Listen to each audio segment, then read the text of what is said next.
যদি সুযোগ থাকে জীবন থেকে কোন সময়টা পরিমণি মুছে ফেলতে চায়? কোনো সময় মুছে ফেলতে চাই না, কারণ সবকিছু আমার জীবনে এক্সপিরিয়েন্স, সবকিছু পরেই আমি এখানে দাঁড়িয়ে আলহামদুলিল্লাহ জীবন সুন্দর। এরপরে কি কাজ আছে তোমার? আমি যতদূর জানি ফেলু বকশি আসার কথা। ফেলু বকশি আসবে, রোডোর গল্প আসবে।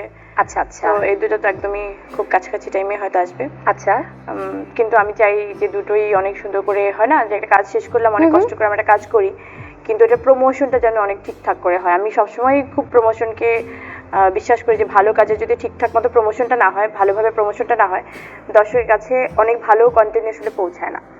সো প্রমোশনটার দিকে একটু জোর দিতে হবে। এই দুটো খবর তো আমরা অনেকদিন ধরেই জানি, তাই না? অপেক্ষায় আছি কবে আসবে এই কাজ দুটো। একটু অন্য খবর দাও না, মানে একটু গরম গরম খবর দাও, কি আছে? দর্শক কিন্তু চায় একটু কিছু hints দাও। দর্শকের সাথে আমার সম্পৃক্ততা এমন যে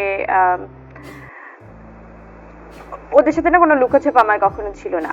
মানে আমি কিরকম বা আমি কি বলতে চাই খুব সহজে সুন্দর করে বুঝে নেয় দেখি এত লোকজন আসলে আমাকে ভালোবাসে, সাপোর্ট করে, সবসময় সবকিছু বাদ দিয়ে আমাকে একদম একতরফা ভালোবাসে। হ্যাঁ, তো ওরকম কেন পেয়েছি? কারণ তাদের সাথে আমার কখনোই কোনো কিছু লুকানোর ছিল না, বা নেইও, আমি কোনো কিছু লুকাতে চাইও না। সেক্ষেত্রে আমি বলবো যে যে কাজটা তাদের জন্য রেডি হবে সে কাজটা আমি, তাদের থেকে বড় আগ্রহ থাকবে আমার, আমি একটা কাজ কখন আসলে জানাতে পারবো যে একটা কাজ আসছে।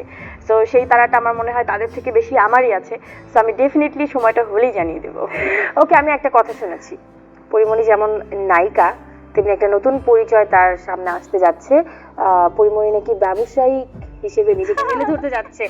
ঘটনা কতখানি সত্যি? হ্যাঁ, সত্যি সত্যি, একদমই সত্যি। কি বিষয়টা কি? ওটা আমি চাচ্ছিলাম যে একটু ঘটা করেই আনতে, কারণ কোনো কিছু চাইলে এখনো শুরু করতে পারি। সেটা চ্যানেল 24 হয়ে যাক না প্লিজ। হ্যাঁ, আমি চাচ্ছিলাম যে একটু খুব সুন্দর করে না সবকিছু গুছিয়ে এনে তারপরে আসলে ডিক্লেয়ার করতে।